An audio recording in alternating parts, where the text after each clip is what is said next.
Olá pessoal, bem-vindos a mais um vídeo aqui no canal Eu Adoro Ciência. Eu sou a professora Renata e hoje nós vamos falar sobre a tabela periódica, uma continuação à aula de átomo que nós vimos anteriormente. Se você ainda não assistiu, o link dessa aula está aqui no card e eu vou deixar aqui na descrição, beleza? Então se você já gostou desse tema, clica no joinha e vamos para a aula.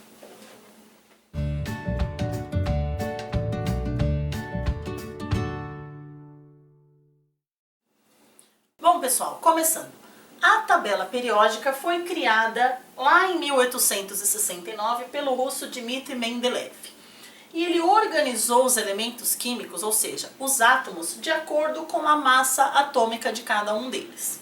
E a massa atômica, só para a gente saber o que é a soma de prótons e nêutrons de um átomo.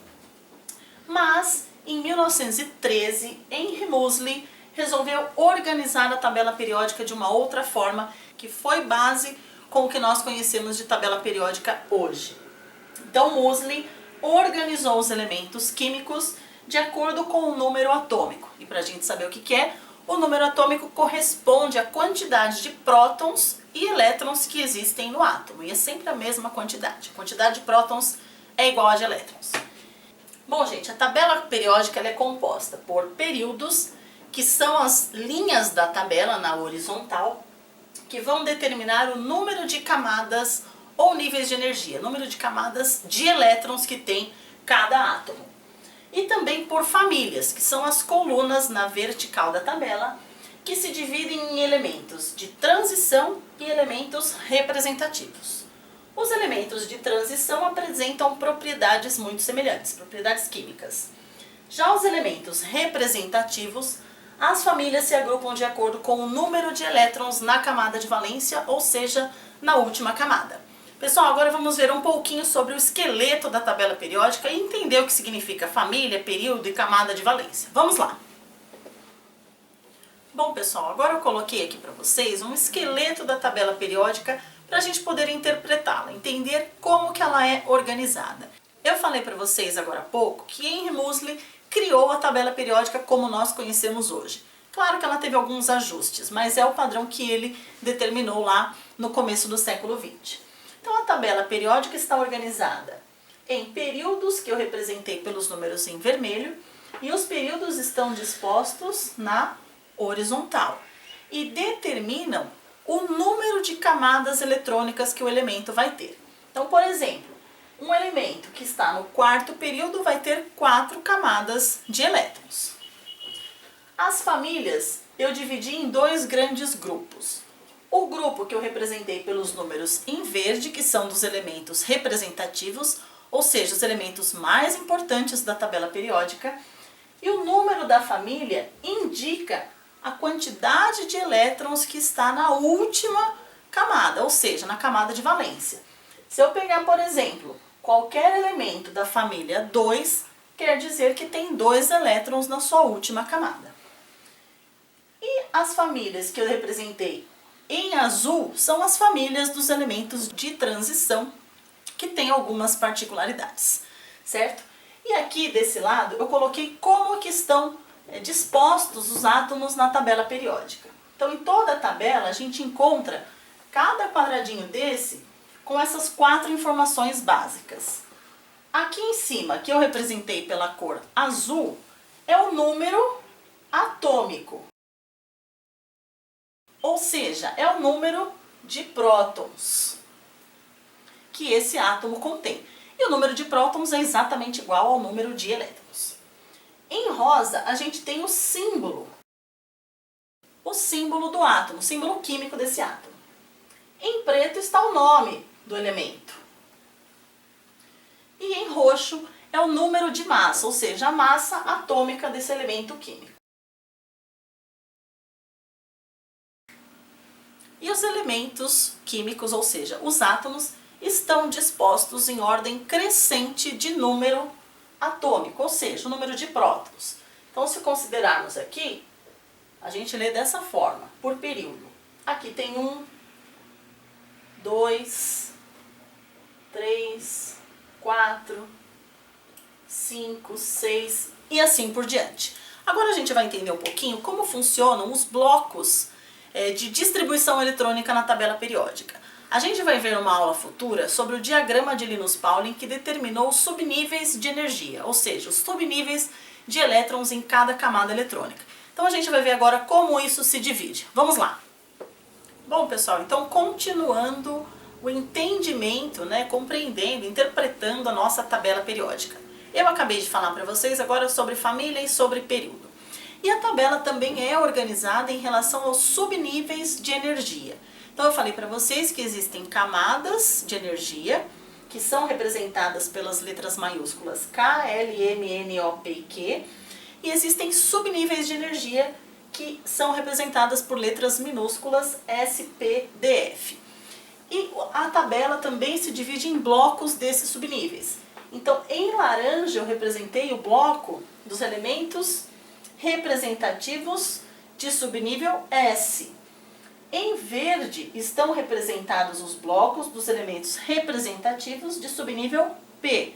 Então, portanto, na tabela periódica, os elementos representativos, que são os mais importantes e estão nas famílias que eu escrevi aqui com os números em verde, estão nos subníveis S e P. Já os elementos de transição, que estão nas famílias que eu representei com a letra azul, escrito em azul, terminam aí nos subníveis D e F, que estão representados pelas cores rosa e roxo. Bom, pessoal, agora vamos ver um pouquinho sobre as propriedades periódicas dos elementos na tabela. Vamos lá! Bom, pessoal, como eu falei para vocês agora, vamos ver um pouquinho sobre as propriedades periódicas dos elementos. Bom, nós temos 5 propriedades periódicas. A primeira aqui, eletronegatividade, que significa o quê? É uma tendência do átomo em receber elétrons, ou seja, ele vai se transformar em um íon negativo. Daqui a pouco a gente fala sobre os íons. Então essa tendência em receber elétrons se distribui dessa forma na tabela periódica. Quanto mais para cima e mais para a direita, o elemento é mais eletronegativo, ou seja, tem mais tendência em receber elétrons. A segunda propriedade, o potencial de ionização. O que significa isso? Mede a energia liberada para retirar elétrons de um determinado átomo. E segue essa tendência aqui, quanto mais para cima e mais para a direita é a maior energia liberada para a retirada de elétrons. Bom, agora a terceira propriedade periódica, a afinidade eletrônica, que consiste em quê? Em medir a energia liberada por um átomo ao receber elétron. E segue também essa tendência, quanto mais para cima e mais para a direita, maior é a afinidade eletrônica desse átomo. Mais uma propriedade, a eletropositividade, que é o oposto da eletronegatividade.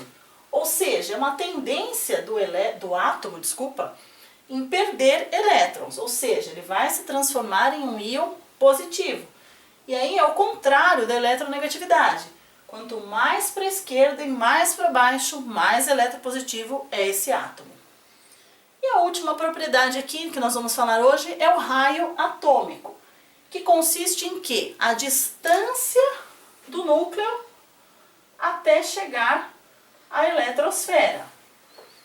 E isso também segue o mesmo padrão da eletropositividade. Então, quanto mais para a esquerda e mais para baixo, maior é o raio atômico do elemento químico. Agora vamos ver rapidinho o que são íons e como eles acontecem. Bom, pessoal, então para finalizarmos a nossa aula de tabela periódica e de elementos químicos, vamos falar um pouquinho sobre íons. Bom, os átomos, vamos voltar um pouquinho, Os átomos são elementos eletricamente neutros, ou seja, a carga dele é zero. Ou seja, complementando, a quantidade de prótons é exatamente a quantidade de elétrons, que são elementos, partículas positivas e negativas. E os íons vão acontecer por alguns motivos que a gente vai ver em um outro momento, quando os átomos vão ganhar ou perder elétrons. Bom, os átomos que têm uma tendência em perder elétrons são chamados de cátions. Se ele perde um elétron, ele vai ter um próton a mais. E eu coloquei aqui como exemplo para vocês o átomo de sódio, que tem, quando ele está neutro, 11 prótons e 11 elétrons. Se por um momento ele perder um elétron, ele vai ficar com 10 elétrons e 11 prótons. Se o próton é uma carga positiva e o elétron é carga negativa, ele tem uma carga positiva a mais. Então ele é um cátion com um próton a mais. E eu vou representar esse átomo, esse íon, com o símbolo do átomo, Na. Coloco mais, porque ele vai ter um próton a mais em relação à quantidade dessas partículas. E que é o número de elétrons que ele perdeu. Muito bem. E quando ele ganhar elétrons? Quando um átomo que está eletricamente neutro ganha um elétron, que é uma carga negativa, nós passamos a chamá-los de ânion. Ou seja, ele vai ter um elétron a mais. E aqui no exemplo eu peguei para vocês o símbolo, o elemento flúor, cujo símbolo é F. Ele tem, quando está neutro, 9 prótons e 9 elétrons. Por algum motivo ele pode ganhar um elétron. Então 9 mais 1 deu 10 elétrons. O próton é carga positiva, elétron carga negativa. Então ele tem 9 prótons e agora ele tem 10 elétrons, ou seja, ele tem um elétron, que é carga negativa a mais. Eu vou representar esse íon com o símbolo, que é F, coloco o sinal de menos, que é referente ao elétron que ele ganhou, e que foi a quantidade de elétron que ele ganhou. Bom, pessoal, agora fica ligado aí que vem para vocês o desafio da corujinha.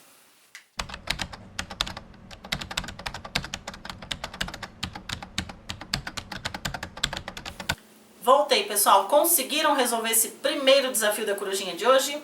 Bom, ela perguntou ali para vocês o que representam as famílias e os períodos ou grupos da tabela periódica.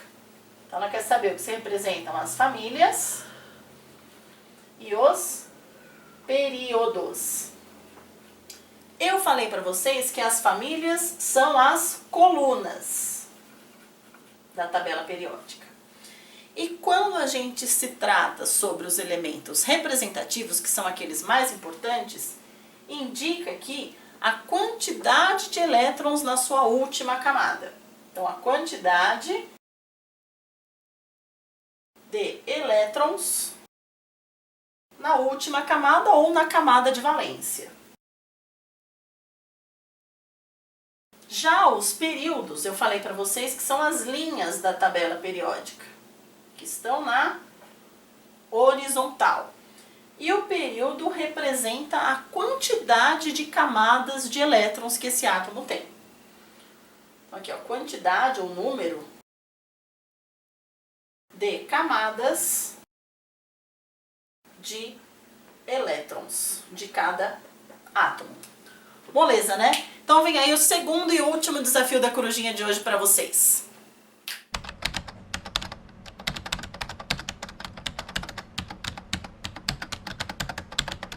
Bom, e esse segundo desafio da corujinha de hoje? Ficou mais fácil ou mais difícil? Eu acho que ficou mais fácil, hein? Então ela perguntou ali como a gente pode definir ou como definir um cátion e um ânion. Então ela quer que a gente defina aqui, ó, cátion e ânion. E eu falei para vocês agora há pouco que o cátion é aquele átomo que vai perder elétrons. Ou seja, ele vai ficar com a carga elétrica final, positiva. Por quê? Porque ele vai ter uma quantidade de prótons diferente da quantidade de elétrons. Como ele perdeu o elétron, vai ter um próton a mais. Então vai ter próton a mais. E o ânion é o oposto do cátion. Vai ser aquele átomo que ganha elétron. Será negativa. Nesse caso, ele vai ter um elétron a mais. Belezinha? Bom, pessoal, espero que vocês tenham gostado dessa aula sobre tabela periódica. É uma aula de introdução à química, principalmente para alunos de ensino fundamental 2 e revisão para alunos de ensino médio. Se você gostou, deixa o like, se inscreve no canal se ainda não for inscrito, clica aqui no sininho para não perder mais nenhuma aula. Dúvidas nos comentários e até a próxima aula.